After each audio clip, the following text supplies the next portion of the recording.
नमस्कार। दास्तान मध्य प्रदेश में आपका हार्दिक स्वागत है। खुशी इस बात की है जो हमारा प्रयास कि नौजवान इतिहास को जाने और बुजुर्ग लोग अपने पुराने दिनों में नॉस्टैल्जिया में चले जाएं। आज मैं आपको वो कहानी सुनाने वाला हूं जिसको सुन के आपको मजा आ जाएगा।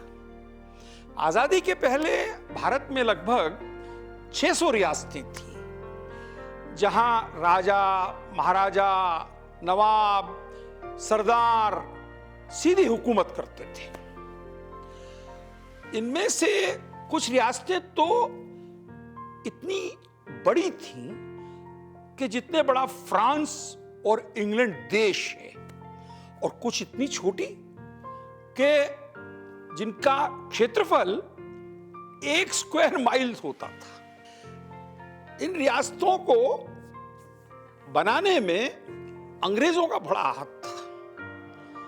असली में रियासतें 40 थीं जो अंग्रेजों के आने से पहले थीं, पर ये छोटी रियासतें जो थीं, इनको बनाने में अंग्रेजों ने बहुत ही कूटनीति अपनाई और उन लोगों को नवाब बना दिया जिन्होंने इनका साथ दिया।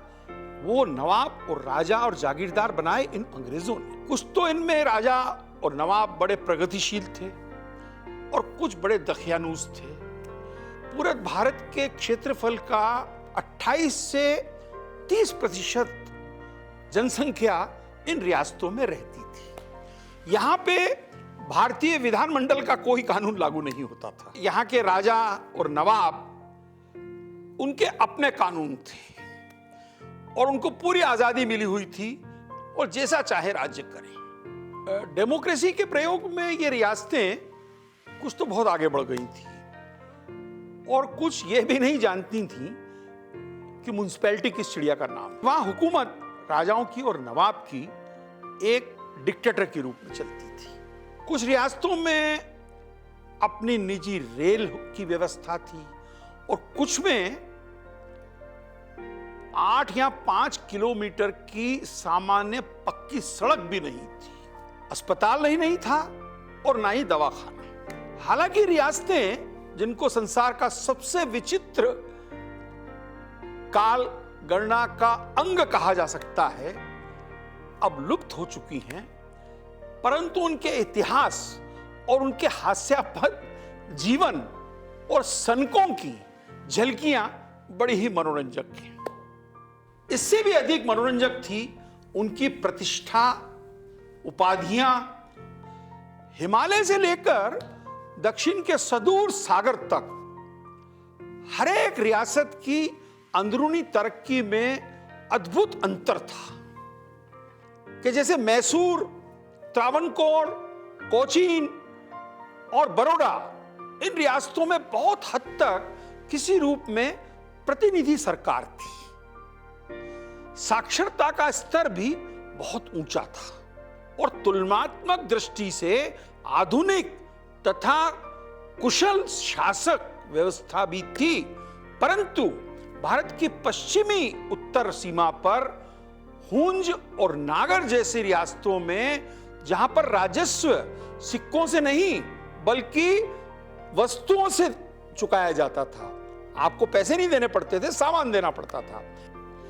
राजाओं के अधिकार क्षेत्र सारे भारत में फैले हुए थे।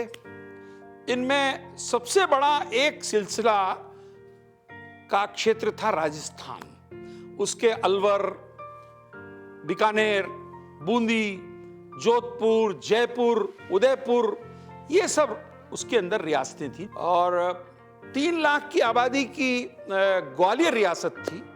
मध्य भारत में इंदौर, ओरछा, रीवा के अलावा कुछ अन्य रियासतें भी थीं। समुद्र तट के किनारे तक काठियावाड़ की अनेक रियासतों का लंबा सिलसिला था। उत्तर में कश्मीर तथा शिमला स्टेट एजेंसी प्रमुख थी। पटियाला, कपूरथला, नाभा, फरीदकोट जैसी जिंद रियासत भी थी। इस तरह दिल्ली से मुंबई तक अगर आप यात्रा करते थे तो करीब 30 रियासतों के बीच में से आपको जाना पड़ता था। अनेक ऐसे राजा भी थे जो अपने आप को देवी देवताओं के वंशज मानते थे और सबके सब अपनी वंश परंपरा, कुल की श्रेष्ठता का और बखान करते थे। भोपाल मध्य भारत की एक मुसलमानी रियासत थी जो भारतीय मुसलमानों की रियासतों में दूसरे नंबर पर थी। पहले नंबर पर हैदराबाद रियासत थी। 1817 में पिंडारी युद्ध के शुरू होने पर ब्रिटिश गवर्नमेंट ने उस समय के नवाब नजर मोहम्मद से संधि करी और सन 1818 में भोपाल राज्य को अपनी अधीनता में ले लिया। जूनागढ़ का नाम सुनते ही लोगों के दिमाग में कुत्तों के शौकीन नवाब जूनागढ़ और जुल्फिकार अली भुट्टो का नाम याद आ जाता है। जूनागढ़ का इतिहास भी उतना ही रोमांचक, रहस्यों भरा, कथाओं से भरा पड़ा है।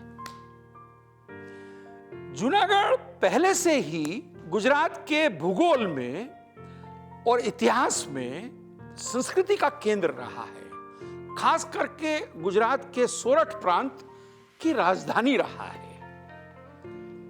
गिरिनगर के नाम से प्रख्यात जूनागढ़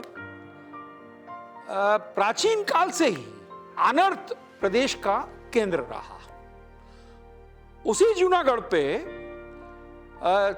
चंद्रवंश की एक शाखा ने राज किया था, जिसे सोरठ का स्वर्ण काल कहा जाता है। 14वीं शताब्दी में गोहिल, जडेजा, जेठवा, झाला जैसे राजवंशों के सोरठ में आने तक पूरे सोरठ पर चूड़ासमाओं का राज्य था। यह तो हो गई जूनागढ़ की इतिहास। जावरा हिंदुस्तान के मध्य भारत, मध्य प्रदेश राज्य के रतलाम जिले में स्थित एक बड़ी खूबसूरत रियासत, शहर और नगर पालिका है। जावरा मालवा क्षेत्र में है और रतलाम और मंदसौर के बीच में स्थित है। इसका पहले नाम था गुलशनाबाद।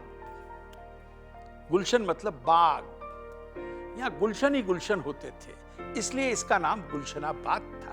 बाद में इसका नाम जावरा पड़ा।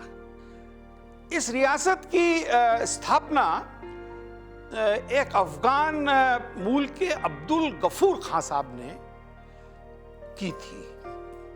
वो पिंडारी नेता अमीर खां की सेना का एक घुड़सवार होते थे और बाद में उन्होंने होलकर रियासत इंदौर के अंदर भी महाराजाओं के सेनापति का काम किया।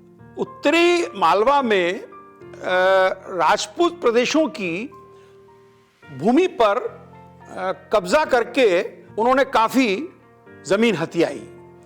पर जब सेलाना के राजा लक्ष्मण सिंह जी द्वारा उन्हें पराजित किया गया, तब उन्होंने वादा किया स्थानीय राजपूतों को अब परेशान नहीं करेंगे। अंग्रेजों ने वफादारी की खुशी में उनको ये रियासत का नवाब बना दिया।